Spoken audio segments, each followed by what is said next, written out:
Welcome back. You are tuned in to IBL, inspired by Onika, speaking on life and inspiring people.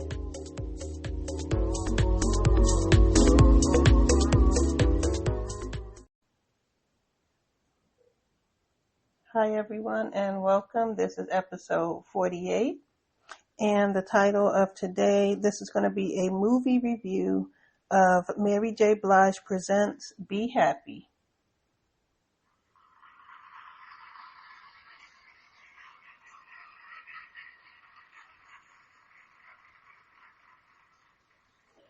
So today, this particular movie called Be Happy, this is a Lifetime movie, and between a rating of an A and F, I'm going to give it a B. Okay, I really did like the movie, and I'm just going to give a little rundown about it.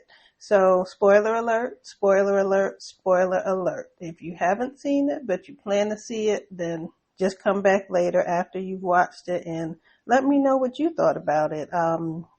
Because I may have gotten something completely different than, what you have. So I'm just go ahead and get started. So the main characters of this movie, the characters are Val, Ross, and Peter. So Val is played by Tisha Campbell. Ross is her husband, who's played by Russell Hornsby. And then Peter is played by Mekhi Phifer. So the cast in this movie I thought was great, and I think, it all worked well together. So basically, Val and Ross, they are now empty nesters, so their kids are no longer at home. So now they're trying to figure out, okay, well, what do we do next? It's just the two of us. And so the wife, Val, she feels like she doesn't know what to do with herself. Not only that, but they're having challenges in the marriage. So being that she's been a stay-at-home wife, all the years while the children were at home, now it's like, well, now what do I do?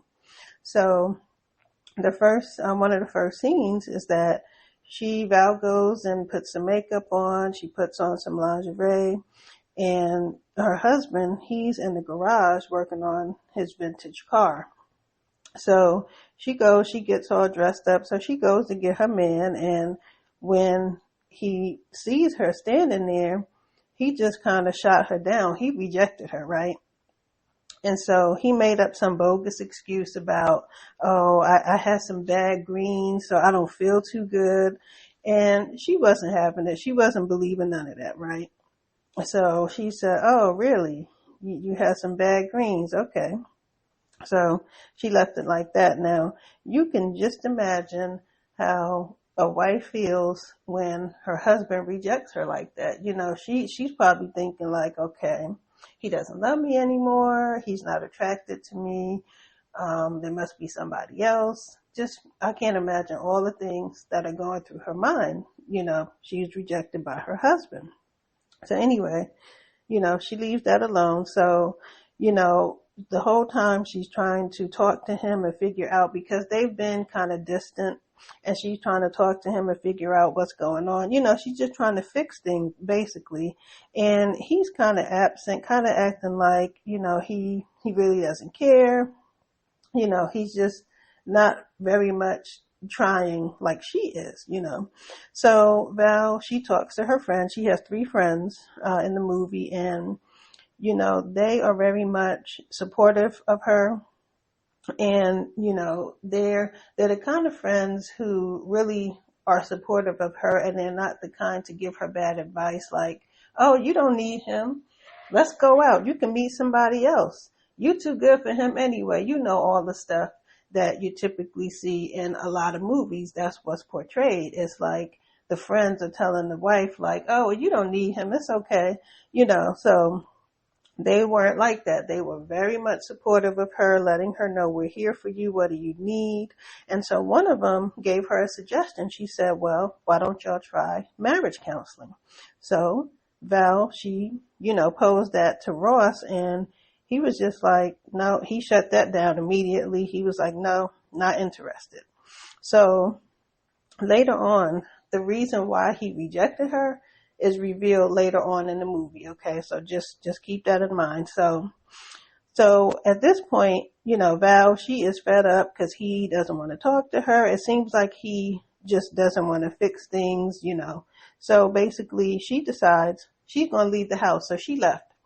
And so they were living in North Carolina. So she went to go live with her daughter and her son-in-law. And they lived in New Orleans or New Orleans. I don't know. People say it differently. So she leaves the house, right?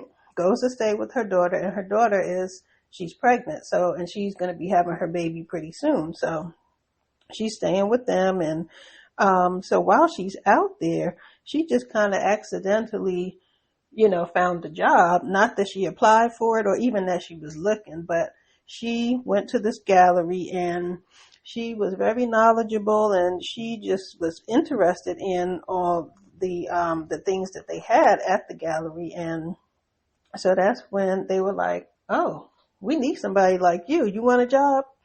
And so that's how she got the job. So, and that's also how she meets Peter. So Peter, played by Mekhi Phifer, he was like a, famous photographer.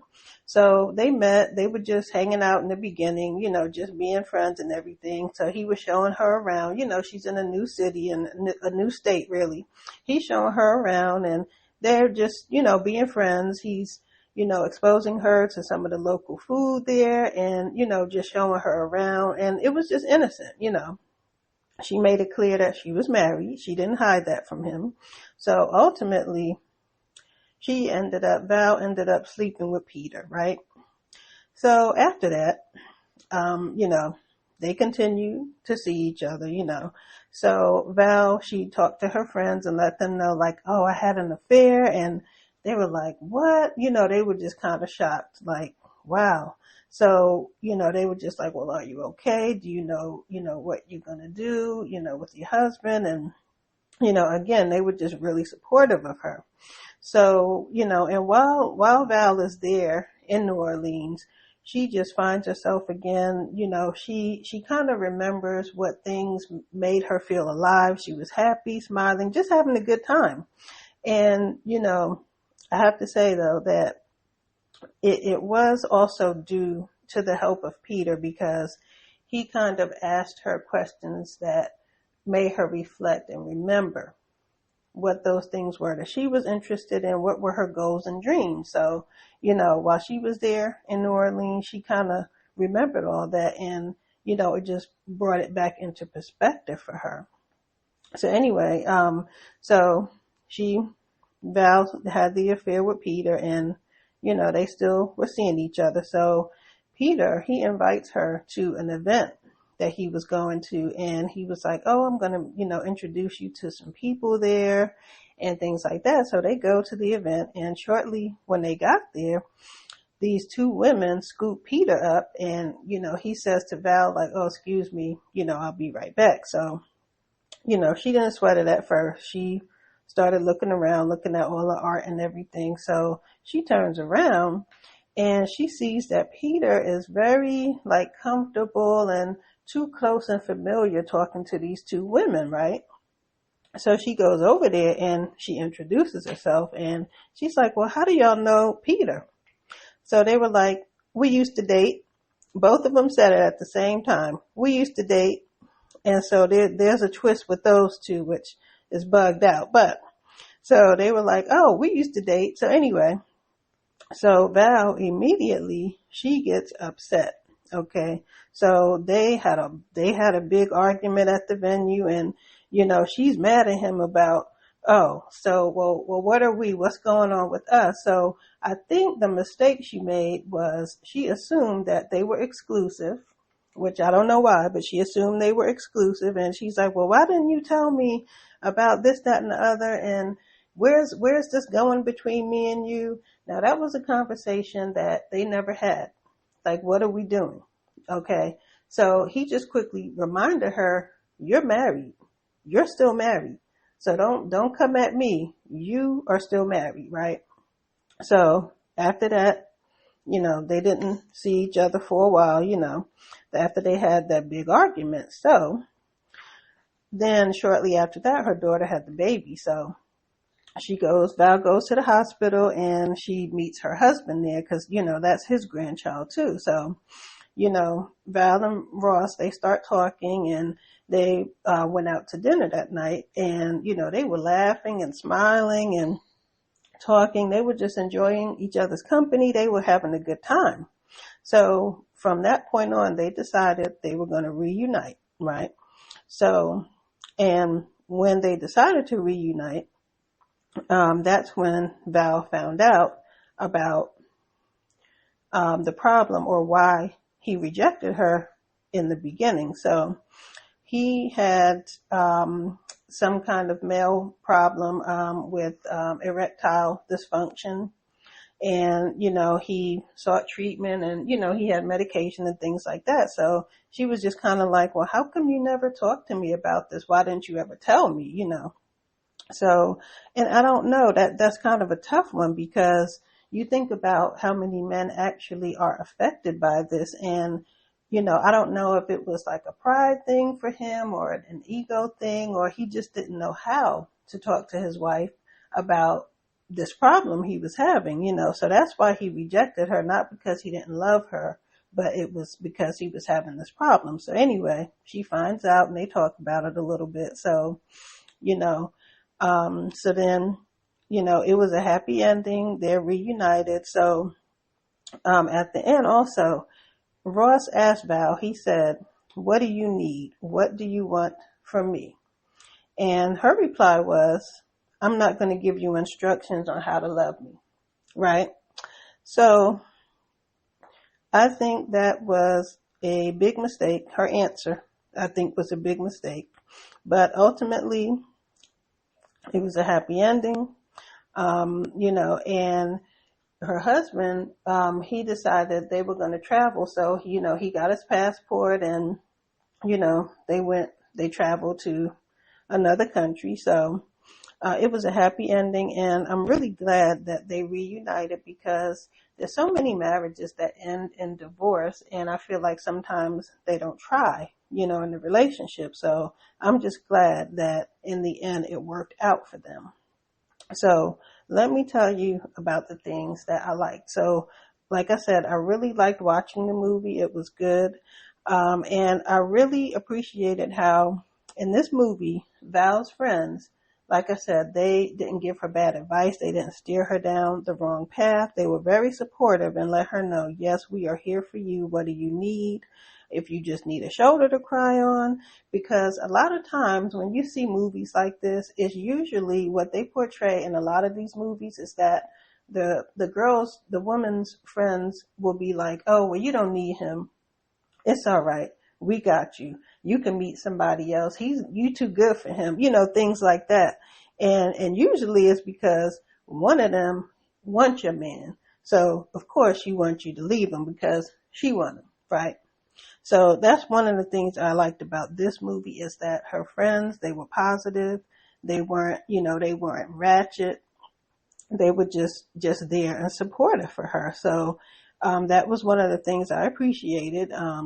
And also, like I said, I'm glad that they reunited, because, every relationship goes through problems. And like I said, a lot of times marriages, they end, so many of them end in divorce. So I'm just glad they were able to work it out. So I'm really, really glad that they did that. And then also what I liked is that this movie, they added a layer of the problem that the man was having with the erectile dysfunction that he was going through. So I think that added a layer because that's something that I don't think is really touched on a lot in movies. Like what problems does the man go through? Like what problems are he facing? Like what internal struggles does he have? So I really appreciated that they added that in there. And I'm glad the reason he rejected her was not because, there was abuse involved or he was a serial cheater or anything like that, which is another thing you see in these movies. So I really like that. And then, also I'm glad that he did get help for his problem. But I feel that he took a little too long. I feel like he should not have even let it get to the point where she left the house. That's what I feel like. He took too long to address it because, it's like she's wondering like what is going on. She's trying to figure it out. And I feel like I'm glad he did, seek treatment and all that, but I think he took a little too long to do it. He was a little too laid back and laxed about it, in my opinion. So the things I didn't like about it is that it felt like the husband also, he didn't take accountability for his part in what was going on. And it was kind of like he put it on her because while she was gone in New Orleans, they talked on the phone and he was like, well, when you going to figure yourself out and come back home? And she was like, what? Click. So she hung up on him, cause it's like, what you mean? It was kind of like he put it all on her and, he really didn't take any accountability, it's like he had nothing to do with what was wrong, and I feel like I said, he shouldn't have let it get to the point to where she left the house, and, because I know the other thing too is that she ended up having an affair when they were separated. So, that wasn't good. And then, so like I said, Val, she was wrong for sleeping with Peter. I felt like she just got too close to him, I feel like that was just, she got a little too close. And then, also at the end, when he asked her, well, what do you want? And she said, I'm not going to give you instructions on how to love me. I feel like that was a mistake. That was a missed opportunity for her to let it be known what she wanted from her man, because you've heard that expression, a closed mouth don't get fed, right? So nobody's a mind reader. No one knows what you want unless you say it. So I feel like that was a mistake. She should have, that was her opportunity to say, well, this is what I want. This is what I like to feel loved. This is how you can show me how you love me, because everybody has a different idea about what love is or how to show it, how to express it. So he might be doing A, B, and C for her, but she doesn't care about any of that because she feels loved when X, Y, and Z is what's shown to her or what's given to her. So I feel like that was a mistake. I feel like that's where the communication comes in, and that's why sometimes people in general miss out on things because they don't communicate. You have to say what it is that you like, and that was her chance, but I feel like she blew that, because he's not a mind reader. He doesn't know, so anyway, this was a good movie. And, if you haven't seen it, it's definitely, I think it's worth watching. So, for those of you that have already seen it, let me know what you thought about it. If there are any points in there that I missed or something that you interpreted differently. But I rated this movie, Mary J. Blige Presents Be Happy. This is a Lifetime movie. And also it was Gabrielle Sidibe's directorial debut. So congrats to everyone involved at this project. So check out the movie. It's on Lifetime.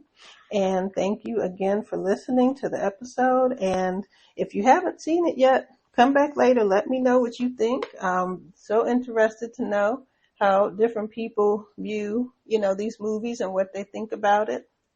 So again, until next time, stay well and be blessed.